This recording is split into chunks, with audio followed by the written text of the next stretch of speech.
Welcome back to the Logic Dilemma. I'm your host, American Mike, coming to you from the Purple Mountain Majesties, from sea to shining sea. America, the beautiful. I will never be afraid to challenge this illegitimate president when our fundamental rights are at stake. I believe that the president of these United States can be indicted for criminal offenses. Please sue him for us. Oh, we're going to definitely sue him. We're going to be a real pain. He's going to know my name personally. That man in the White House who can't go a day without threatening our fundamental rights. Yes, we need to focus on Donald Trump and his abuses. We need to follow his money. We need to find out where he's laundered money.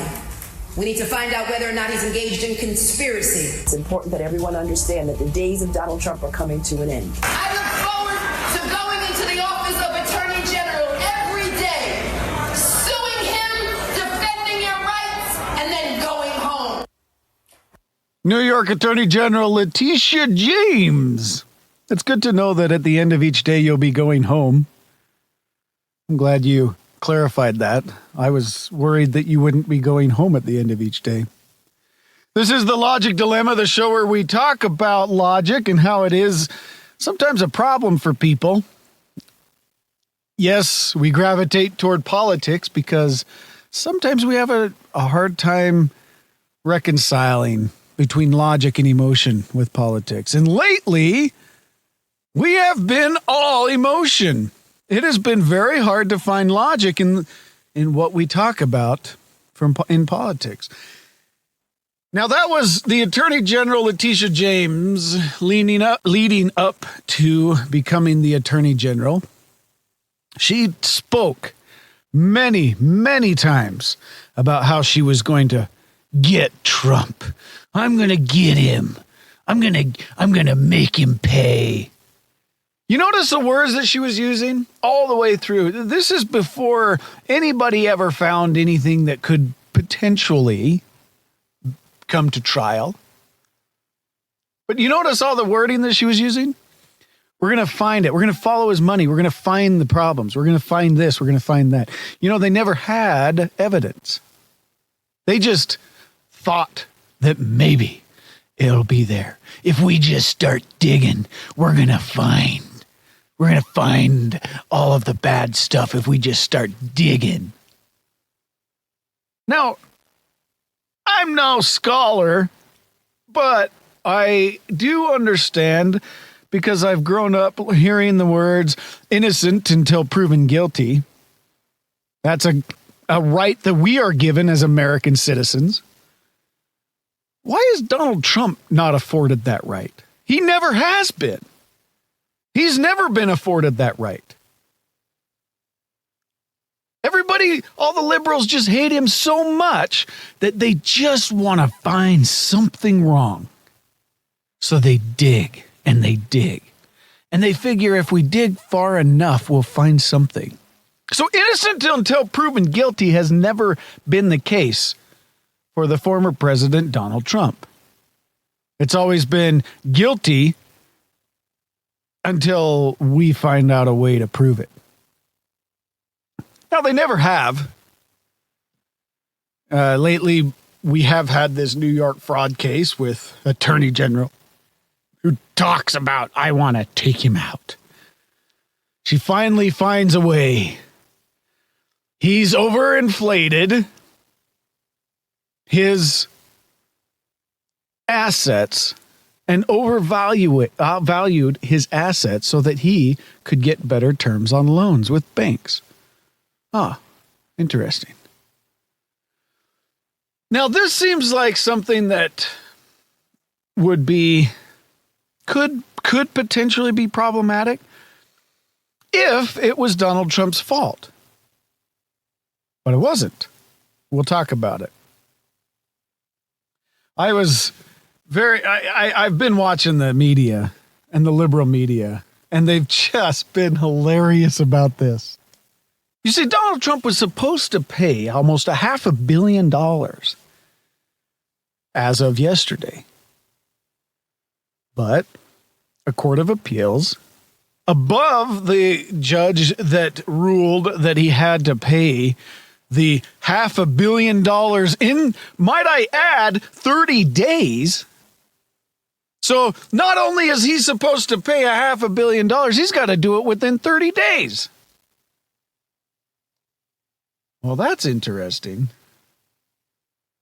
You know, most of us get more than 30 days to pay speeding tickets. Why would they rush through a $500 million judgment? Do you know something like this would take years? So why'd they rush it? Well, because they didn't want to give him an opportunity to appeal.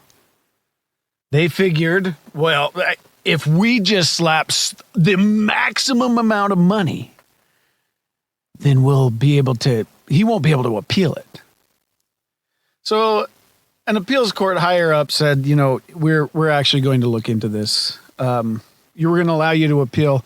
You can pay the bond, and instead of the almost $500 million. Come on. Ridiculous. We're going to allow you to pay the bond at $175 million. And we will, so that you'll be able to appeal. Okay. Well, the media goes crazy about this, like I said. This is our favorite media outlet, MSNBC. You need to ask. I mean, honestly, this is so infuriating, I don't even know what to do. I don't even know if I care what the process is that these judges are arriving at. Whatever it is, it's flawed.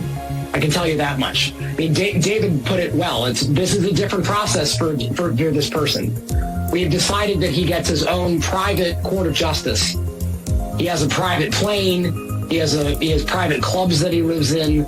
You know, apparently, you know, he basically fashioned himself his own private militia to try to take over the Capitol. You know, now he's getting his own private system of justice. This is an absolute travesty. It would not happen for anybody else. Anybody else, it would be like, sorry, buddy, you lost, pay up. For him, he gets his own set of rules. Gets his own set of rules. Is he being serious here? I mean, does he understand how ridiculous that sounds? Now, the hilarious thing about this guy is it's Tristan Snell. So he's a former New York assistant attorney general. He's sitting in his office of sorts. I don't know if it's a home office or what.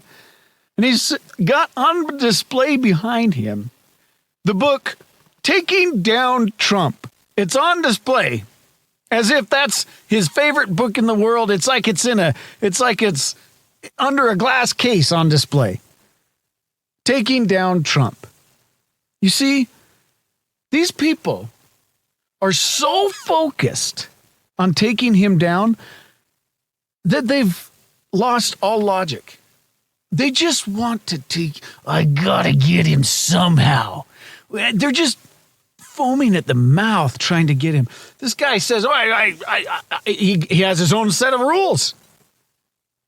His own set of rules? Is he being serious? You see, Trump didn't do anything wrong. That's the problem. And you're going to see an appeals court come out and reverse the entire judgment because Trump didn't do anything wrong.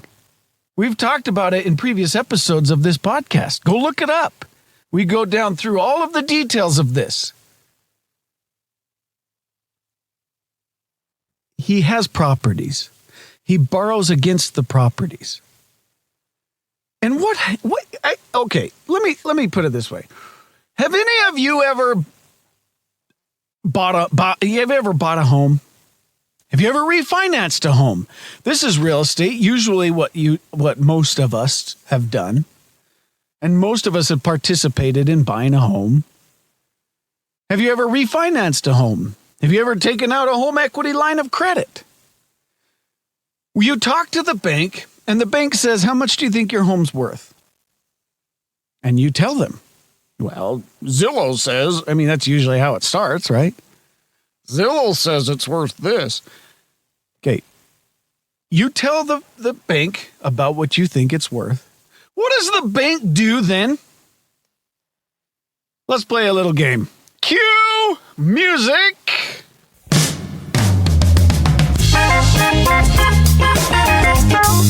It's time for trivia. Today we're going to ask you one simple question.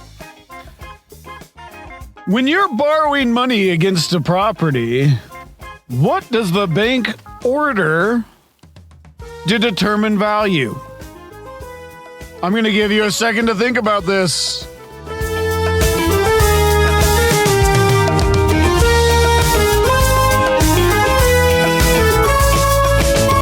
The bank orders an appraisal. What is the appraisal for?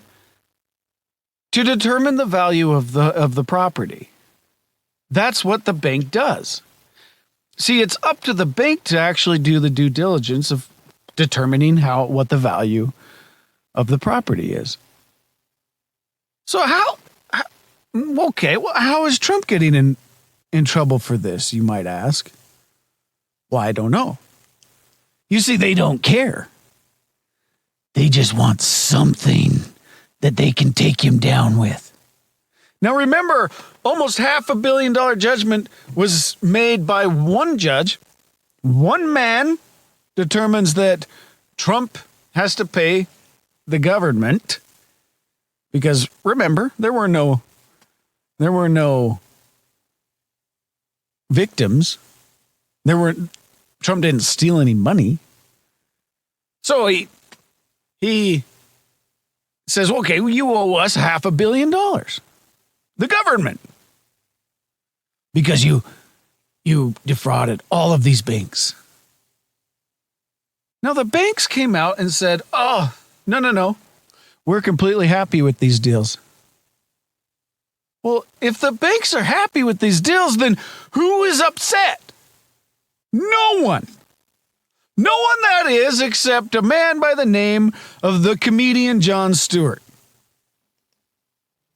Now, the first thing you're going to hear is Jon Stewart playing a whole bunch of clips from supporters of Trump about how this is a victimless crime. And it's true. It was a victimless crime. But then, and I will explain this, you're going to hear the comedian Jon Stewart talk about how it's not a victimless crime. But his explanation is completely void of logic. Listen. We're talking about a victimless crime. They find an ordinance or a law that has never been used ever before in anyone else. He's committed bank fraud where there's no victim. It makes no sense. No victims. There was no victim. The ruling is blatantly unfair. That didn't go over very well with the investment community because we're all asking each other, who's next? Who's next? The persecuted minority of the investment community. First they came for the arbitrageurs, and I said nothing. For I was not an arbitrager. And then they came for the quants, which I could be. I don't know what a quant is. Because they are not victimless crimes. First, the banks got paid back at lower interest rates, although, to be honest, who gives a shit? But second, money isn't infinite. A loan that goes to the liar doesn't go to someone who's giving a more honest evaluation. So the system becomes incentivized for corruption. Now, Jon Stewart is a very hard guy to listen to. First off, that has to be a laugh track in the background.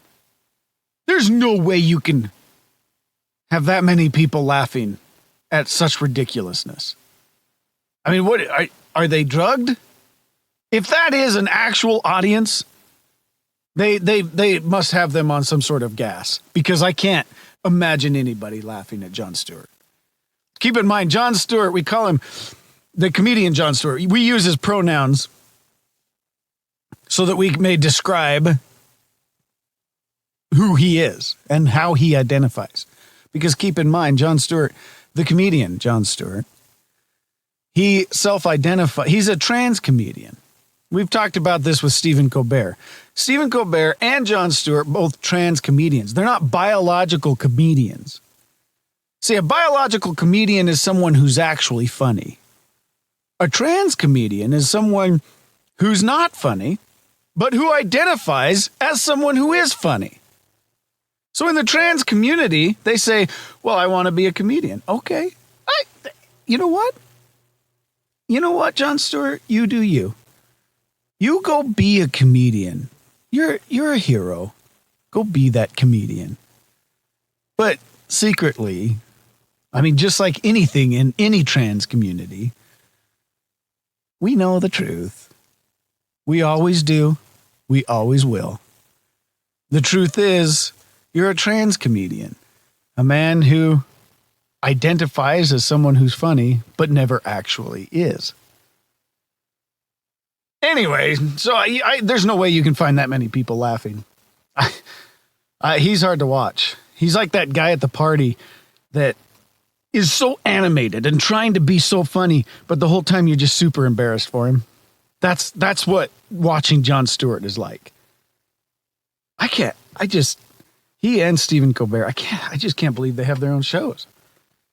Do people watch that? Anyway, let's go back to his clip. So he says they're not victimless crimes. He goes on to say the banks were paid back at lower interest rates. So it's taking the money out of the hands of more deserving people. Is he serious? This is why this show exists. So that we can point out the flaws in liberals' logic.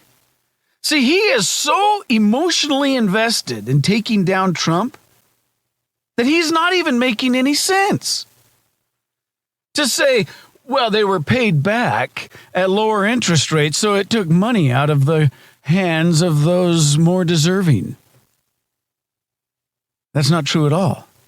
Let me ask you this. Why do you think the banks approved the value that they did? Remember, banks do their due diligence. The banks send appraisers out to properties and they do appraisals. You see? Why do they, even if, let's say if the valuation was high, why would the bank allow that? You think that they just say, oh, whatever you say, Mr. Trump? No, not at all. Why do they allow it? Because the bank makes more money on a higher valuation loan. Even if it's a lower interest rate, it's still more money than they would make at a lower valuation. So what happens when the bank makes more money? They're able to loan it to more people. Oh, see, Jon Stewart is acting like the banks took a loss. No bank has ever taken a loss in any of these deals. They've made money. In fact, if you really wanted to get serious about going after someone, go after the banks. They're the ones that approved the higher valuation. Why would you go after Trump? Trump's just saying, oh, yeah, property's worth this. And the banks say, hey, you know what? We know you're going to pay it. Let's do a higher valuation because we make more money. Who are the ones that actually stood to gain from all of these deals? The banks. Yes, it was for lower interest rates. But even with the lower interest rates, the higher valuations still made the banks more money. And when the banks make more money, they loan more of it out to people. So this idea that Trump is taking money out of the hands of those who are more deserving doesn't even make sense. Because the banks are the ones making the money. And yes, they made money on Trump. In fact, they testified in the fraud trials. They testified and said, no. We made money. We're okay. Nobody is mad about any of these deals. We actually made money. And when banks make money, they loan it to other people. Now, why do liberals do this? I can't figure it out. First, you've got Jon Stewart out there. Is it saying that all these higher valuation loans are taking money out of the hands of those more deserving? No, because banks are making more money doing this. That's why they're doing this. Jon Stewart has this image in his mind of banks cowering to the powerful Donald Trump, saying, "Oh, we better do what he says. He's gonna make fun of us on his Twitter account." No. They're not cowering to Donald Trump. They're not. These banks they never have cowered to the most powerful entity, Donald Trump. No.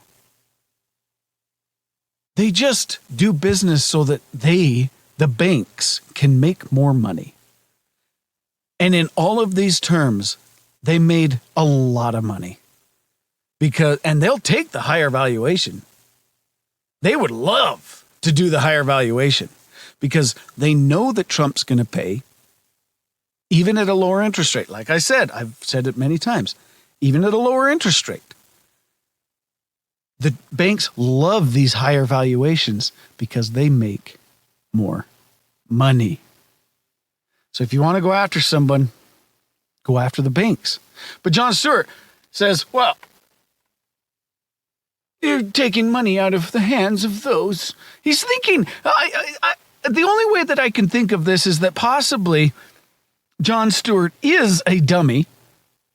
That's the most likely, that he's just so dumb that he doesn't understand the logic of this deal. Or he's just so emotionally invested in taking down Trump that he's altering the facts to make it sound like it's Trump's fault. It never has been and never will be. And there's a good possibility that the appeals court will overturn the entire judgment. Because Trump never did anything wrong. These banks allowed it using their appraisals. The only reason that Trump's even here is because of what we played in the beginning. Letitia James trying to take down Trump. You see? Stop with all of this ridiculousness and introduce some logic. And quit making logic such a problem in your lives that you have to twist the facts so that it makes sense in your mind emotionally. But so I'm thinking that possibly either Jon Stewart's just the dumb that I think he is, or possibly he's trying to lie about it. I don't know. But logically, he's viewing money in the bank like a pie. That if you take a bigger slice of the pie, it leaves less for the others. How would you ever view bank money like that? Why would you ever view it like that? Remember, every time you take money out of the bank in the form of a loan, you have to pay it back with interest. So the bank is constantly, he says there's no, money's not finite. It is for a bank. It is for a bank in the sense that everything they give out comes back to them with more. And the more they can make, the better. And they have entire rooms of people trying to figure out how to make the maximum amount of money. Now, I don't like banks either. I don't think Jon Stewart does either.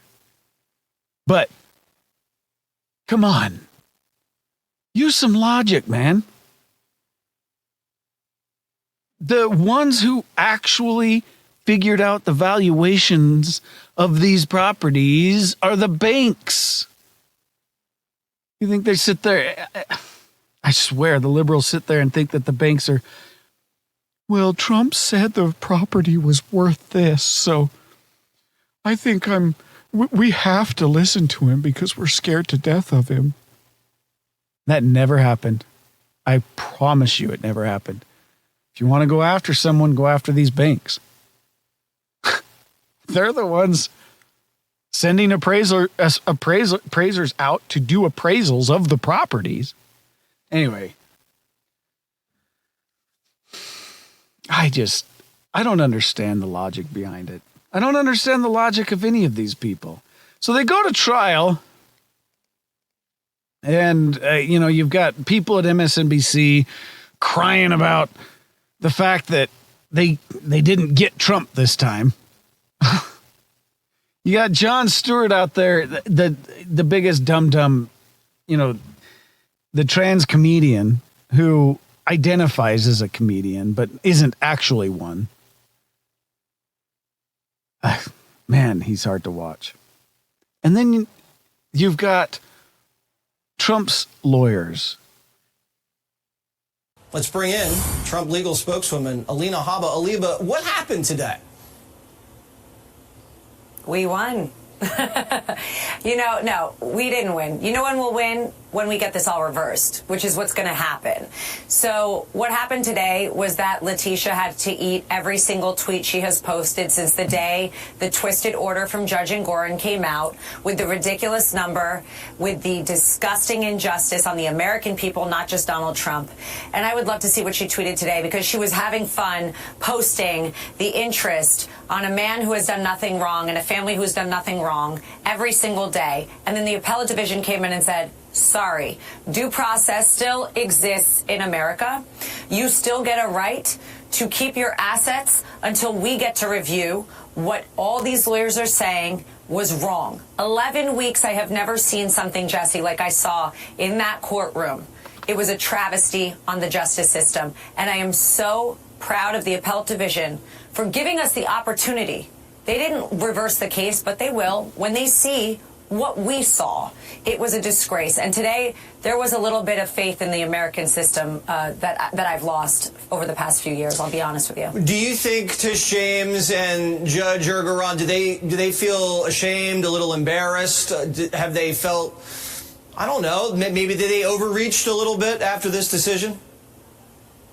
Well, that would mean that they have a moral compass or a conscience, and I don't feel that exists. People that go on TV, censor Donald Trump, shut him off when he's speaking, want to act like he's about to go broke, want to act like he's poor, and that's why he couldn't get a bond that no private company has ever been asked to get, with no cash equivalents other than cash, marketable securities. People that get excited for that, they don't have a conscience, Jesse. But, I hope she took a little piece of humble pie today, because that's what was served to her. Just a little, but we'll be serving a lot more of that in the next couple of years. Well said, Alina. I tend to agree that I think eventually the appeals court will overturn the entire thing, because it's not fair that we're going to do whatever possible to take this man down, even if it means lying, even if it means making stuff up, even if it means the clown Jon Stewart goes out, our comedian, trans comedian Jon Stewart goes out and alters facts to make it sound like he's actually it was worse than it actually was. Now, all of this is going to result in the case going away and Trump not paying anything. You see, the more they try to go after him, the more popular he gets. The more, even if they tried, even if they won, and even if they started seizing properties, he's still going to be the front runner and most likely be president again. You see, the more they go after him, the more popular he gets. We've discussed that many times on this program. Trump's a genius. He's a lot smarter than all of you in the media. He's taking 80%. You know that? 80%. Look, I'm going to open my phone. I'm going to go to my Apple News app. Top stories. Trump. You see, 80% of the news cycles every day is free press for Trump. Again, if you really wanted him to go away, then ignore him. Quit putting him in the news. But they don't. They think they can influence the American people, and you can't. The media can't. You can't. The people don't trust you. Remember, we've said this many times, the logical aspect of, and again, this show is all about logic. But remember, we've said this many times. Logically, if you show even the slightest bit of hypocrisy, you lose all credibility. And that's what the media shows every day. I mean, you have the media lies. Remember Tiny George Stephanopoulos? Tiny George said many times in an interview that Trump was found liable for rape. Many times. And he's never apologized for this. ABC News has stuck behind him because Trump's been found liable for rape. Trump has never been found liable for rape. Ever. So why would he say that? I don't know. Because they changed information and they lie about things. And the media does this to try to make him look as bad as possible. Same thing that the comedian Jon Stewart did. We need to make Trump look as bad as possible. So I'm going to explain to everybody that this isn't a victimless crime. You know who reported that? The Huffington Post. The Huffington Post posted that story with the clip of Jon Stewart. And they said, oh, Jon Stewart just broke it down perfectly. They were so proud of this article about Jon Stewart breaking down the whole thing perfectly. There are victims in this. The victims are the ones that Trump took the money out of their mouths. No. Remember, the banks controlled all of these deals. Trump never did anything wrong. Now, logically, I said this before, this is why this show exists. Because so many times, you know what? I am so sick and tired of liberals. I am. Because they are they do this all the time. They're completely void of logic. They will emotionally attack and they won't even think about the logic of it. And the logic of, and that's when logic becomes a dilemma or a problem in their lives. They'll sit there and attack and attack and attack. And yet, we know the logical aspect of what transpired, especially with all of these Trump cases. Logically, Trump never should have been in that courtroom. And if you sat back for 1 second, Jon Stewart, I don't think you're as big of a dum-dum as you sound. But if you sat back and just thought for a second about the way banks work, logically, you would have to come to the conclusion that if we wanted to go after someone in these deals, it would be the banks, not Trump. Trump didn't force these banks to do anything. And they all testified in the trial. not all of them, but some testified in the trial on behalf of Trump, indicating that they had done their due diligence. But none of that plays to the narrative of this big bad man, Donald Trump. So, well, we have to change the facts. We have to change the logic. We have to make it look like we're just dum-dums that don't know what we're talking about, so that we can desperately try to influence people to hate Trump. The other thing that they're doing is, let's try to make Trump look like he's showing signs of mental confusion. I'm seeing these articles everywhere. Former President Trump showing signs of mental confusion.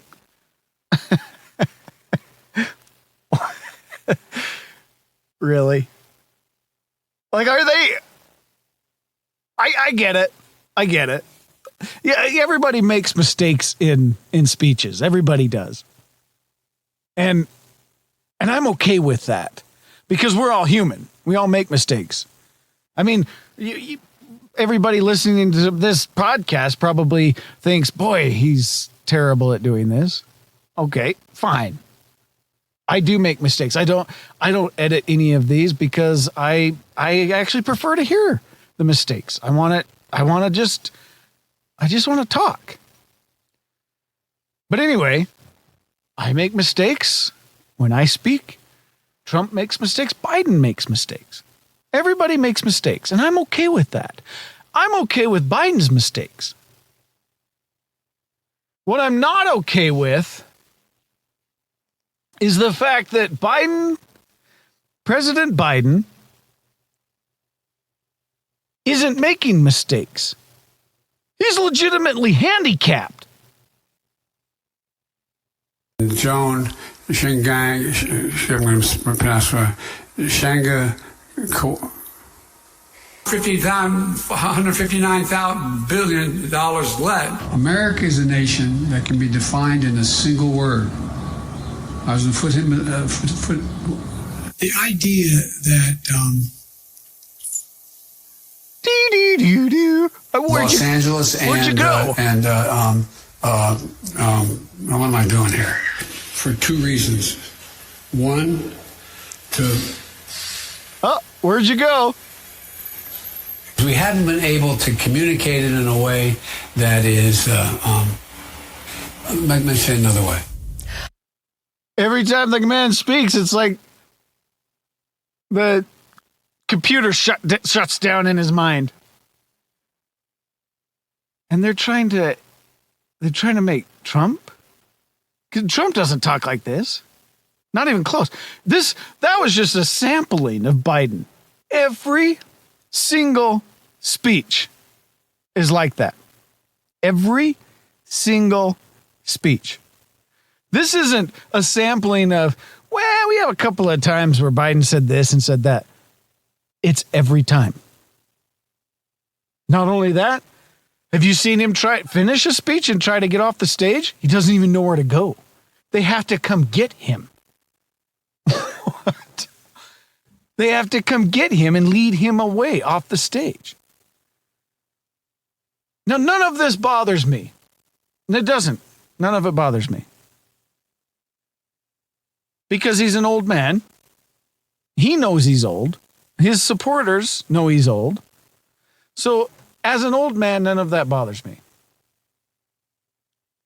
Except that he's not just an old man. He's our president? What? And it shows. Our country's in shambles. We have a border that's a joke. We have wars that are a joke. We have Afghanistan that was a joke. Let's not forget about that. That was a joke. Everything Biden has done has been a complete joke. So when we take all of that, he's handicapped completely. And we're going to sit and try to make it look like Trump. is suffering from mental confusion? Come on, people. Anyway. And on that note, it's time that I'm going to leave you. I know, I'm sorry. I love this just as much as you do. Be sure to like us, subscribe, share, get the word out. I am American Mike. This is The Logic Dilemma. America, don't let logic be a problem in your lives. Think a little bit. Thank you.